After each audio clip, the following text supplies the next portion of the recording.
जी बिल्कुल सही बात है। उन लोगों के बीच बातचीत हुई होगी, वरना ऐसे कोई किसी का मर्डर नहीं कर देता। और बिना बातचीत के इतने दूर जाके किसी का मर्डर करना बहुत ही ज़्यादा मतलब अचंभित है, लेकिन ये ज़रूर प्लान से हुआ है। और सोना की थी तो मैंने बोला चेन क्यों पहन के जा रहे हैं। हेलो फ्रेंड्स, कैसे हैं आप लोग? आशा करते हैं स्वस्थ होंगे, मस्त होंगे। मैं भी ठीक हूँ। तो मैं आज बात करूँगी राजा रघुवंशी और उनकी माँ के बीच जो भी अनसुनी कहानी है, वो आप इस वीडियो में देखेंगे। एक माँ ने अपने बेटे से आखिरी बार क्या बात करी जाते वक्त, और फ़ोन पे वीडियो कॉल पे जिस तरीके से बात करी, वो पूरी दास्तान उनकी माँ ने, उमा रघुवंशी ने सब अपनी बात बताई है। आप इस वीडियो में पूरा वॉच करिए, देखिए और चैनल को लाइक सब्सक्राइब जरूर कर लीजिए। सोनम ने फ़ोन उठाया था, राजा का फ़ोन 22 तारीख से बंद था। तो सोनम ने फ़ोन उठाया था, राजा से बात कर रही, तो बोले लो बात कर लो उनके मोबाइल से। फिर है ना, मैंने राजा से बात करी। हाँ, आखिरी बात 23 तारीख तक हुई थी, 1.5 के पहले हुई थी। राजा की मां ने बताई आखिरी पल की वो बात, जब सोनम और राजा नीचे से आ रहे थे ऊपर। राजा का फोन बंद था, सोनम को कॉल लगाया। उसके कुछ मिनट बाद राजा से मां की हुई थी बात। बेटा अपनी जिंदगी की सबसे बड़ी खुशी को सेलिब्रेट करने गया था, लेकिन मां को क्या पता था कि वो फोन पर अपने बेटे से जिंदा रहते हुए आखिरी बार बात कर रही है। अब उसे कभी अपने सीने से नहीं लगा पाएगी। मां को क्या पता था कि लाडले बेटे का हनीमून टूर उसकी मौत की खबर लाएगा।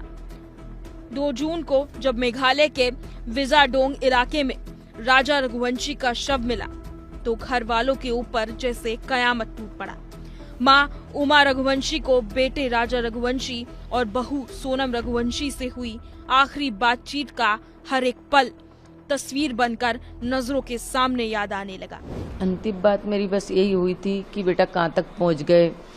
तो उन्होंने बोला था कि मम्मी अभी रास्ता में हूँ। इसके बाद में उसने बोला था कि मैं एयरपोर्ट पहुँच गया हूँ। एयरपोर्ट के बाद उन्होंने फ़ोटो डाली थी, फ़ोटो में मेरे को चेन, अपन परदेश जा रहे हैं, मेरे को है ना डर लगता राजा, ये कुछ चीज़ पहन के जाते हैं तो मालूम आजकल ऐसा होता है, गर्दन कट जाती बेटा जरा इसी चेन के पीछे, या तो कोई खींच के ले जाए तो अपन गिर जाएंगे। तो बोलता नहीं मम्मी अब मैं उतार के रख लूँगा, मेरे को सोनम ने बोला था। तो मैंने कि तूने क्यों पहनी सोनम के कहने में?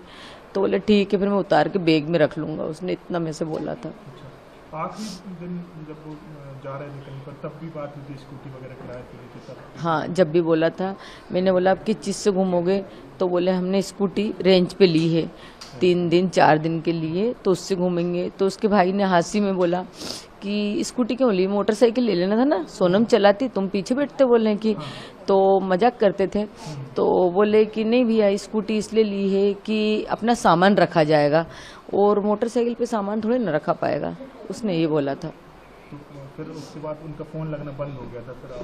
फिर इसके बाद में जो नीचे की तरफ वो रात भर रुके थे, फिर जब ऊपर आ रहे थे ना, तब मैंने फ़ोन लगाया था उनको। 1 के बाद ही लगाया था, 1.5 के पहले ही था शायद।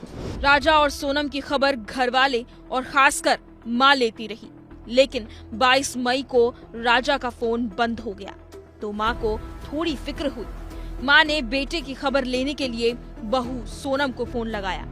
तब वो किसी पहाड़ी झरने में नीचे की तरफ रात गुजार कर ऊपर लौट रहे थे। सोनम ने फ़ोन उठाया था, राजा का फ़ोन 22 तारीख से बंद था। तो सोनम ने फ़ोन उठाया था, तो मैंने बोला कहाँ पे हो? तो बोले मम्मी अभी तो हम चढ़ाई चल रहे हैं। तो मैंने कि तुम्हारी तो सांस फूल रही है सोनम। तो बोलती कि हाँ हमारी सांस फूल रही, बहुत ज़्यादा थक गए हैं भैया, मेरे से तो कुछ समझ नहीं आ रही, बन ही नहीं रही अब तो कुछ भी। बोले कि तो मैंने कि तुम लोग क्या करने के लिए गए थे नीचे की तरफ? तो बोले झरना देखना था ना, बड़ा सा झरना था, बोले उसको देखने के लिए गए थे। तो मैंने बोला राजा कहाँ है? तो बोलती कि है ना आगे है, अभी मैं तुम्हारी बात कराती हूँ। बोले कि फिर इसके बाद में थोड़ी देर बाद सोनम ने बात कराई। मैंने सोनम से बोला कुछ खा पी लेना, व्रत है आज। तो उन्होंने बोला था कि ठीक है, अभी तो कुछ खाया नहीं। एक जगह कॉफ़ी मिली थी मम्मी, तो बहुत गंदी कॉफ़ी थी, तो मैंने फेंक दी थी। बोले कि और अब आगे देखते कुछ मिलता नहीं मिलता व्रत का। बोले ये तो मेरे से बहुत बार बोल रहे कुछ खा लो कुछ खा लो, मगर मैंने नहीं खाया कि नहीं मेरे ये घूमने के चक्कर में मेरा व्रत खराब नहीं कर सकती। उन्होंने मेरे से ऐसा बोल दिया। फिर थोड़ी देर बाद उनने राजा से बात कराई, तो बोले लो बात कर लो उनके मोबाइल से। फिर है ना, मैंने राजा से बात करी। मैंने कि बेटा कहाँ पे हो? तो ऊपर की तरफ हो कि नीचे की तरफ हो? तो उन्होंने बोला मम्मी हम ऊपर पहुँच गए हैं। बोले कि जब सोनम से बात करी थी, जब थोड़ा बहुत बचा होगा उनका ऊपर आने का, तो बोले ऊपर पहुंच गए हैं। तो मैंने कि क्या कर रहे हो? तो बोले हम केले खा रहे हैं।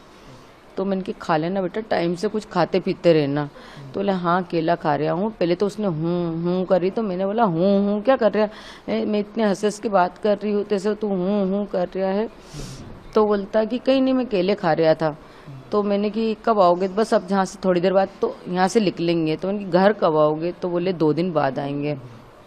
मैंने उससे भी यही बात करी, ऊपर की तरफ क्या देखने आए, नीचे की तरफ क्या देखने गए थे? तो उन्होंने बोला ऊपर से ऊंचाई से अच्छा दिखता है, नीचे तो मतलब हम गए थे रात भर रुके थे, ऊपर तो अब हम जाएंगे तो रूम तरफ ही जाएंगे ना, उनके होटल तरफ जाने के लिए ही आए थे। मेरे को ये नहीं पता था कि ऊपर से आते तो जाते हैं, नीचे से जाते हैं, ये मेरे को नॉलेज नहीं था, इसलिए मैं उससे ऐसी बातें कर रही थी मतलब।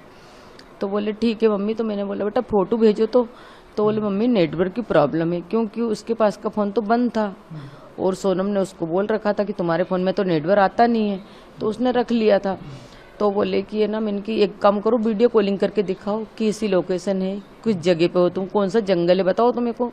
तो बोले मम्मी नहीं, बोले अभी बाद में दिखाऊंगा, उसने इतना बोला। इसके बाद में कोई बात कराई गई थी? हाँ करा दी थी सोनम। 22 तारीख तक बात हुई है? 23 तारीख तक। 23 तारीख तक? हाँ आखिरी बात 23 तारीख तक हुई थी, 1.5 के पहले हुई थी। कोई की नेटवर्क नहीं आ रहा है? हाँ बस यही।